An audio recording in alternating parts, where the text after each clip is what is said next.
एक बार फिर से आप सभी दर्शकों का आपके अपने स्टडी मेंटर यूट्यूब चैनल पर हार्दिक स्वागत है। आज हम आपके सामने लेके आए हैं RSCRT उदयपुर द्वारा प्रस्तुत प्रश्न बैंक। इसमें हम आपके सामने आज के वीडियो में प्रस्तुत करने जा रहे हैं कक्षा 6 का हिंदी विषय का प्रश्न पत्र। इसमें आपको कुल 95 क्वेश्चन देखने को मिलेंगे और सभी क्वेश्चन ऑब्जेक्टिव टाइप के क्वेश्चन हैं। इस प्रश्न पत्र को तैयार किया है श्रीमती सुषमा राठौड़ और श्री भवानी कांत पंचोली सर ने। तो देखते हैं ये आपका मॉडल क्वेश्चन पेपर। वीडियो पर अंत तक बने रहें और अगर वीडियो पसंद आए तो वीडियो को लाइक शेयर करें और अगर चैनल पर नए हैं तो चैनल को सब्सक्राइब करना ना भूलें। तो शुरू कर रहे हैं आज के वीडियो का पहला क्वेश्चन। पहला क्वेश्चन है, सागर ने रास्ता छोड़ा, पर्वत ने शीश झुकाया। इस पंक्ति के अनुसार किन परिस्थितियों में सागर रास्ता छोड़ता है और पर्वत शीश झुकाता है? तो यहाँ आप देखोगे इसका जो राइट आंसर है वो क्या हो जाएगा? वो हो जाएगा मिलकर कदम बढ़ाने पर। क्वेश्चन नंबर 2 है, व्यापारी बन दया चाहता था जब यह भारत आया। कविता की पंक्तियों के अनुसार अंग्रेजों ने भारत पर किस तरह से शासन स्थापित किया था? तो वो किया था छल कपट से। तीसरा क्वेश्चन है, भोजपुरी में करीब 30-40 वर्षों से विदेशिया का प्रचार हुआ है। उक्त वाक्य में सही विराम चिन्हों का प्रयोग करके शुद्ध वाक्य आपको बनाना है। तो इसका सही जवाब हो जाएगा भोजपुरी में करीब 30-40 वर्षों से विदेशिया का प्रचार हुआ है। ऑप्शन द इसका सही जवाब हो जाएगा। 4 नंबर है, विराम चिन्ह का अर्थ क्या होता है? तो इसका अर्थ होता है रुकना। प्रश्न नंबर 5 है, चांद से थोड़ी सी गप्पे पाठ में आए शब्द मर्ज शब्द का सही अर्थ क्या होगा? तो मर्ज शब्द का सही अर्थ हो जाएगा रोग या बीमारी। ऑप्शन इसका सही जवाब हो जाएगा। प्रश्न नंबर 6 है, चिड़िया के स्थान पर अगर गाय होती तो उसको किससे प्यार होता?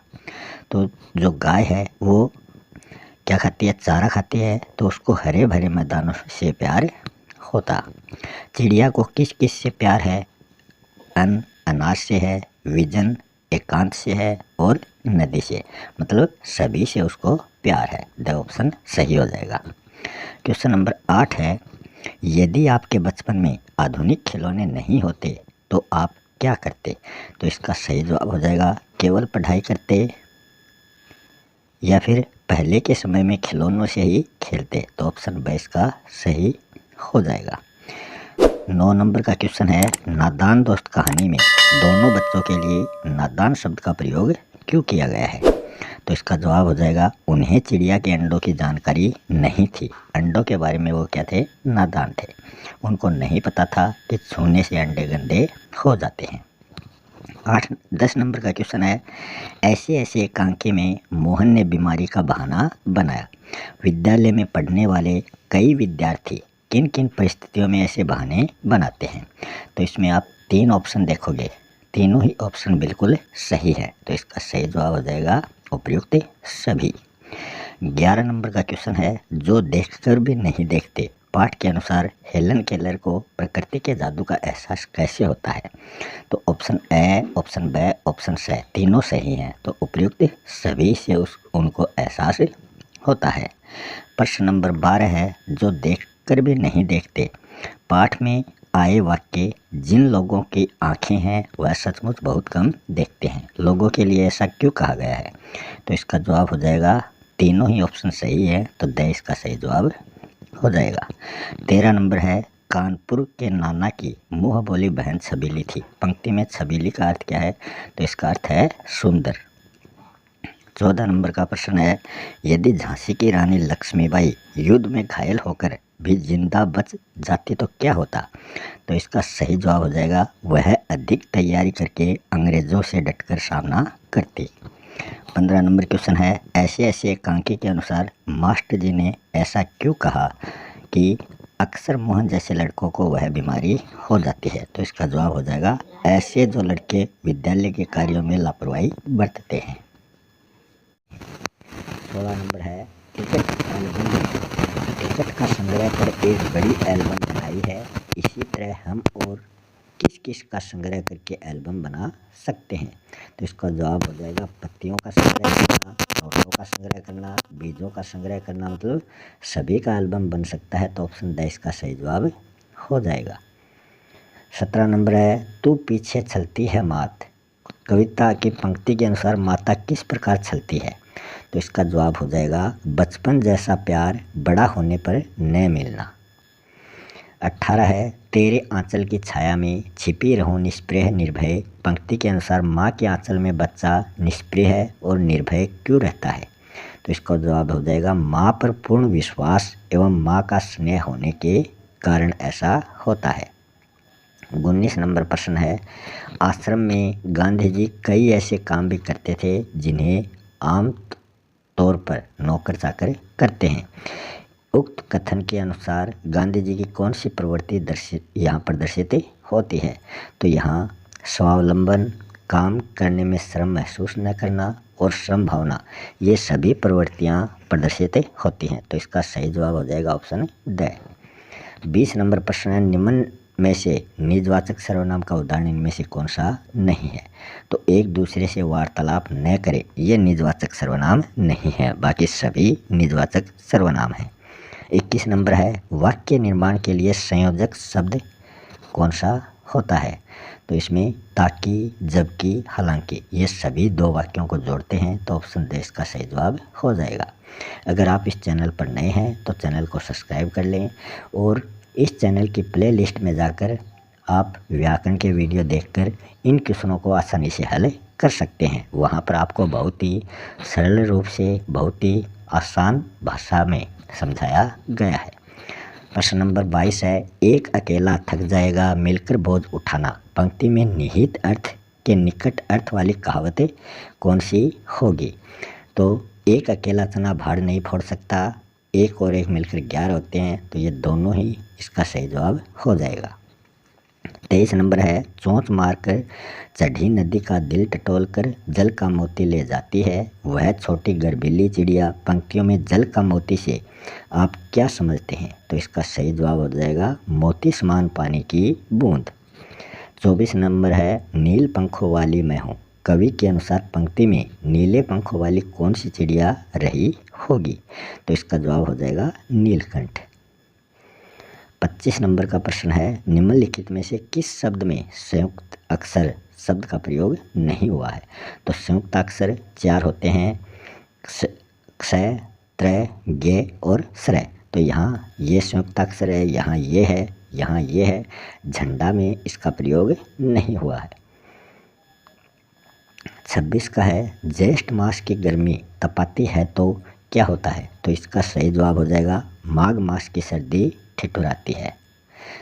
जेठ में गर्मी है तो माघ में ठंड बहुत पड़ती है।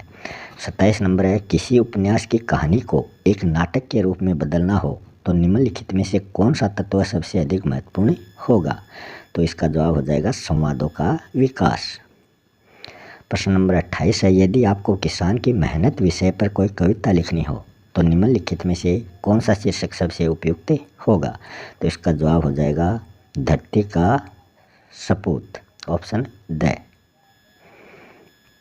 29 नंबर है, वृक्ष हमारे जीवन का आधार है। इस कथन को सत्यापित करने के लिए उचित उदाहरण कौन सा होगा? तो वृक्षों से हमें ऑक्सीजन मिलती है, ये बिल्कुल सही होगा। 30 नंबर प्रश्न है, यदि आप स्वच्छ भारत पर एक परियोजना तैयार कर रहे हैं तो निम्नलिखित में से कौन सी गतिविधि को परियोजना में सम्मिलित करना चाहोगे?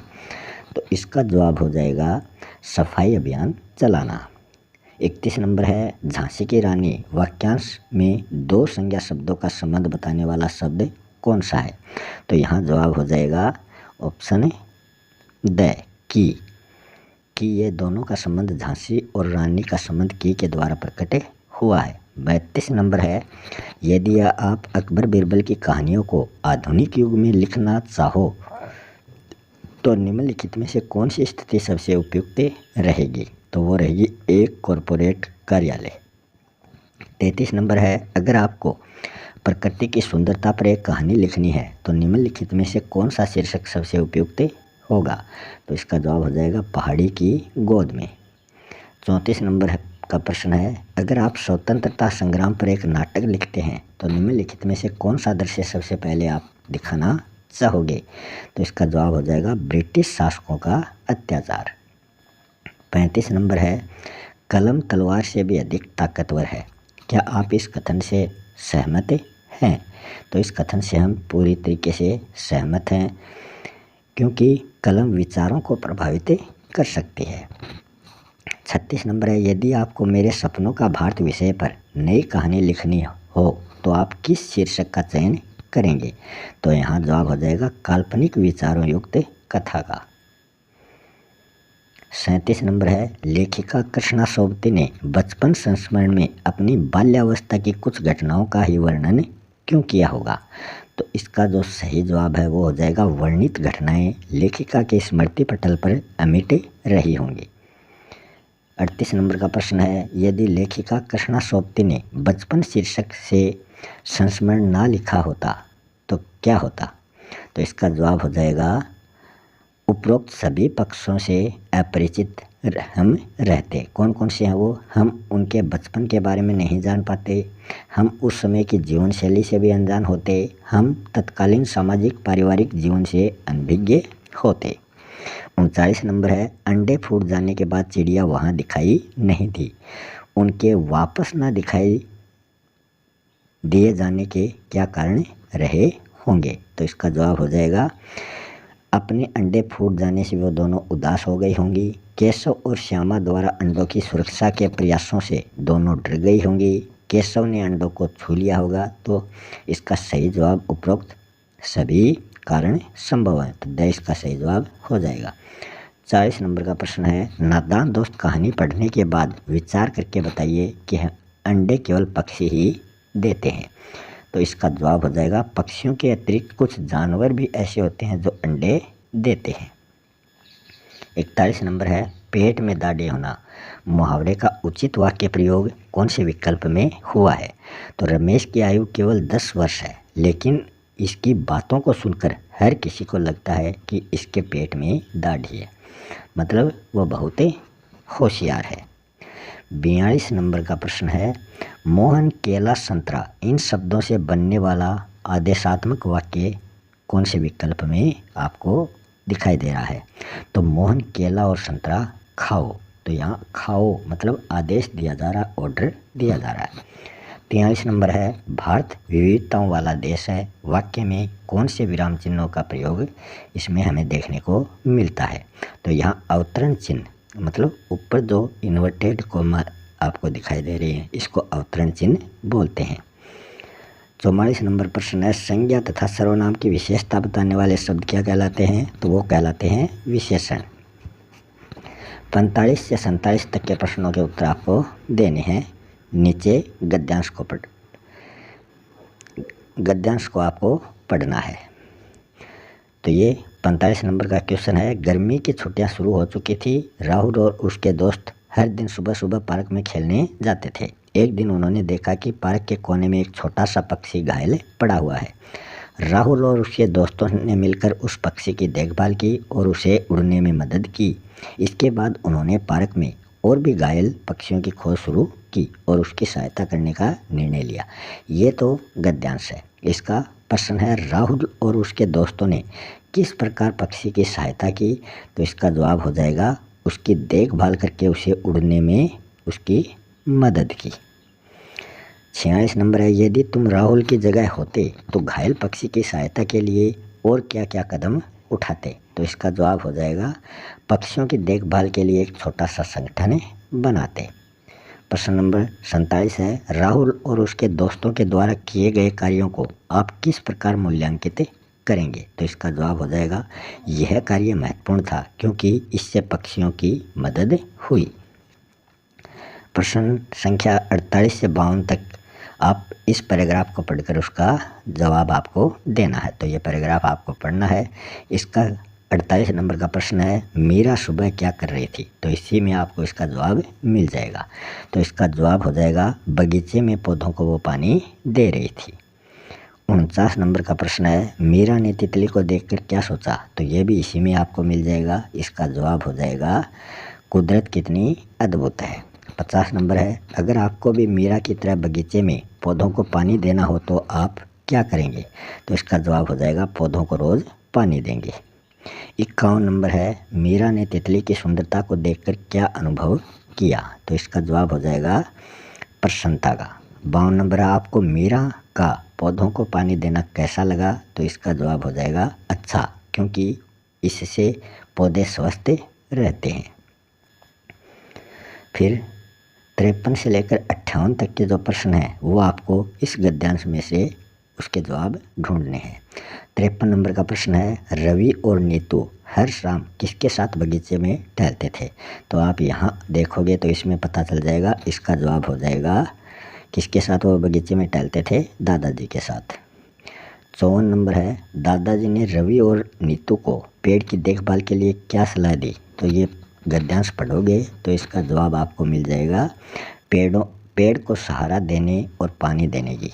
55 नंबर है, यदि आप रवि की जगह होते और दादाजी ने आपको वही सलाह दी होती तो आप पेड़ की देखभाल कैसे करते? तो इसका जवाब हो जाएगा पेड़ को हर रोज़ पानी देकर। 56 नंबर है, रवि ने देखा कि पेड़ की टूटी शाखा फिर से बढ़ने लगी है। इस पर रवि के क्या विचार हो सकते हैं? तो इसका जवाब हो जाएगा वह खुश हो सकता है। 57 नंबर है, यदि आप इस कहानी को जारी रखते हुए एक नई घटना जोड़ते तो वह क्या हो सकती है? तो इसका जवाब हो जाएगा रवि और नीतू ने बगीचे में एक नया पेड़ लगाया। 58 नंबर प्रश्न है, रवि और नीतू के पेड़ की देखभाल के प्रयासों को आप किस दृष्टिकोण से देखते हैं? तो इसका जवाब हो जाएगा सराहनीय। प्रश्न 59 से लेकर 64 तक के प्रश्न आपको इस गद्यांश से पढ़कर देने हैं। तो इसका 59 नंबर का क्वेश्चन है, जीवन की धारा यहाँ किसका प्रतीक है? तो यहाँ आप देखोगे समय का प्रवाह जो है जीवन की धारा का प्रतीक है। 60 नंबर का है, गद्यांश में अनोखी शब्द का प्रयोग किस संदर्भ के लिए किया गया है? तो यहाँ अनोखी जो है ये जीवन के विविध अनुभवों के लिए इसका प्रयोग किया गया है। आपके अनुसार जीवन की धारा कितनी अनोखी बह रही थी? कथन का क्या महत्व है? तो इसका महत्व है जीवन के सहज और निरंतर प्रवाह को दर्शाना। प्रश्न नंबर 62 है, इस गद्यांश में नदी किनारे बैठा मैं सोच रहा था। मतलब इस पद्यांश में नदी किनारे बैठा मैं सोच रहा था पंक्ति कितनी प्रभावी है? तर्क सहित आपको उत्तर देना है। तो इसका जवाब हो जाएगा वह बहुत प्रभावी है, क्योंकि यह चिंतन और आत्मनिरीक्षण को दर्शाता है। 63 नंबर का प्रश्न है, अगर आप इस पद्यांश पर आधारित एक चित्र बनाते हैं तो उसमें क्या क्या शामिल करेंगे? तो उस चित्र में नदी किनारे और एक व्यक्ति जो सोच में डूबा हुआ है, तो इन सभी को प्रदर्शित करेंगे। 64 नंबर है, इस पद्यांश को पढ़कर आप अपने जीवन में कौन सी नई आदत अपनाना चाहेंगे? तो इसका जवाब हो जाएगा चिंतन और आत्मनिरीक्षण करने की आदत। फिर है 65 से 71 तक के प्रश्न इस पद्यांश को पढ़कर आपको बताने हैं। 65 नंबर का प्रश्न है, सूरज की पहली किरण से किस बात का संकेत मिलता है? तो इसका जवाब हो जाएगा सुबह के समय का। 66 नंबर है, पक्षियों ने गीत गाए, कवि ने क्या क्या व्यक्त करने की कोशिश की है? तो इसका जवाब हो जाएगा पक्षियों की खुशी। 67 में है, पद्यांश के आधार पर एक कहानी बनाएं जिसमें सूरज की पहली किरण का महत्व बताया गया हो। तो इसका जवाब हो जाएगा सूरज की पहली किरण ने एक जंगल को उजाले से भर दिया और सभी जानवरों ने खुशी से नाचना शुरू कर दिया। 68 नंबर है, क्या आपको लगता है कि सूरज की पहली किरण का कविता में इस्तेमाल सही है? अपने उत्तर का कारण बताएं। तो इसका सही जवाब हो जाएगा हाँ, क्योंकि यह सुबह का स्वागत करती है। 69 है, पद्यांश में फूलों से खिल उठी का उपयोग कितना उचित है? तर्क सहित आपको उत्तर बताना है। तो इसका जवाब हो जाएगा उचित है, क्योंकि सुबह होते ही फूल जो हैं वो खिला जाते हैं। 70 नंबर का प्रश्न है, अगर आप एक चित्रकार हैं तो इस पद्यांश के आधार पर एक चित्र कैसे आप बनाओगे? तो इसका जवाब हो जाएगा सूरज उगता हुआ, पक्षी गाते हुए और फूल खिलते हुए हम बनाएंगे। 71 नंबर है, इस पद्यांश को पढ़कर आप अपने दैनिक जीवन में कौन सी नई आदत अपनाना चाहेंगे? तो इसका जवाब हो जाएगा सुबह जल्दी उठना और प्रकृति का आनंद लेना। प्रश्न नंबर 72 है, ईद का चांद होना से क्या आशय है? तो ये एक मुहावरा है, इसका अर्थ आपको बताना है। अर्थ होगा बहुत दिनों बाद दिखाई देना। ऑप्शन ए इसका सही हो जाएगा जवाब। 73 नंबर है, हम पंछी उन्मुक्त गगन के कविता में कवि किस भावना को व्यक्त करना चाहते हैं? तो यहाँ स्वतंत्रता की भावना व्यक्त वो करना चाहते हैं। 74 नंबर है, अगर आप रानी लक्ष्मीबाई की तरह किसी महत्वपूर्ण घटना का नेतृत्व करते तो आपकी पहली प्राथमिकता क्या होती? तो जवाब हो जाएगा युद्ध की योजना बनाना। 75 नंबर है, रानी लक्ष्मीबाई पाठ में दिए गए तथ्यों के आधार पर अपने चरित्र की कौन सी विशेषता मुख्य रूप से सामने आती है? तो इसका जवाब हो जाएगा साहस की। प्रश्न नंबर 76 से लेकर 82 जो है वो इस गद्यांश को पढ़कर आपको उसके जवाब देने हैं। तो ये आप गद्यांश पढ़ें और फिर 76 नंबर का क्वेश्चन है, गद्यांश के अनुसार हिमालय कहाँ स्थित है? तो यहाँ आप देखोगे गद्यांश पढ़ के तो हिमालय जो है वो भारत के उत्तर में है, ये बताया गया है। 77 नंबर है, हिमालय को किसका निवास स्थान इसमें कहा गया है? तो आप गद्यांश पढ़ोगे तो इसे देवताओं का निवास स्थान कहा गया है। 78 नंबर है, गद्यांश में हिमालय की किन पहलुओं का विशेष रूप से उल्लेख किया गया है? तो यहाँ हम देखें विशालता, भव्यता और नदियों के महत्व का उल्लेख इसमें देखने को मिलता है। 79 नंबर है, अगर आपको हिमालय की यात्रा पर जाने का अवसर मिले तो आप कौन सी गतिविधि करेंगे? तो इसका जवाब हो जाएगा पर्वतारोहण।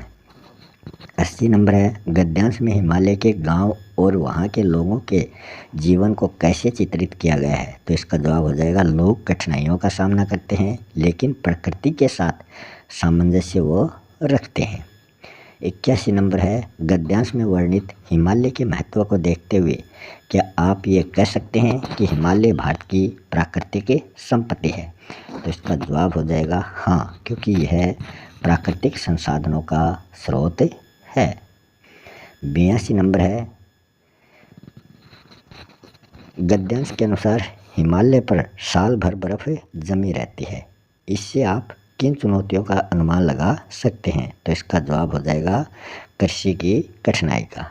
फिर 83 से लेकर 91 तक के प्रश्न जो है ये इस पद्यांश को पढ़कर आपको उसके जवाब देने हैं। तो इस पद्यांश को पढ़ें, समझें, फिर हम चलते हैं इसके क्वेश्चनों की ओर। 83 नंबर है, पद्यांश में कौन सा पक्षी पेड़ पर आया? तो इस पद्यांश को पढ़कर हम देखेंगे तो इसमें कौवा पेड़ पर आता है। 84 नंबर है, कौवा पेड़ पर आकर क्या कर रहा था? तो आपको बताना है काँव काँव कर रहा था। पद्यांश में कौवा दूसरों से क्या कह रहा था? तो यहाँ हम देखें कौवा दूसरों से मिलकर खेलने को कह रहा था। 86 नंबर है, सूरज की किरणों का क्या प्रभाव हो रहा है? तो यहाँ हम देखें भोर बिखर रही है, सुबह हो रही है।